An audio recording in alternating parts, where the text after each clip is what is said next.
আমার সাইকেলের চেনের সাথে শুধু এমন হয় সাইকেলের চেন ছিঁড়ে গেছে, তাই জন্য চলে গেলাম বাজারে চেন লাগাইতে। তো আজকে সুন্দর দিকে বিকালে একটু শার্টটা পিনতে চুল ঠিক করে বাড়িয়েছি ঘুরতে, তারপর আয় দেখি আমার সাইকেলের এই অবস্থা, সাইকেলের চেনটা একদম ডাইরেক্ট ছিঁড়াই গেছে আর অল্প লাগে আছে। তো আর কি করুম, সাইকেলের চেন লাগাইতে হইব। তো এখন যাইতেছি সাইকেলের চেন লাগাইতে।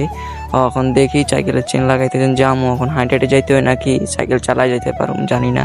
তো রাস্তায় আসলাম, রাস্তায় এসে দেখি আমার সাইকেলের এই অবস্থা, সাইকেলের চেন একদম ছিঁড়াই গেছে। তো ছিঁড়া চেনটা সুন্দর করে রাইখে এখন হাঁটে হাঁটে যাইতেছি।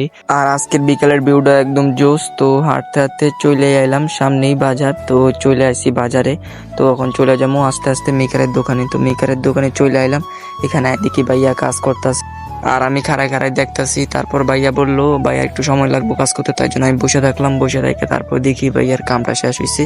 তারপর আমার চেনটা লাগাই দিছি, লাগাই আমি একটু চালাই দেখলাম ঠিকঠাক আছে কিনা। তারপর দেখি না ঠিকঠাক আছে, তারপর ভাইয়ার টাকাটা দিলাম।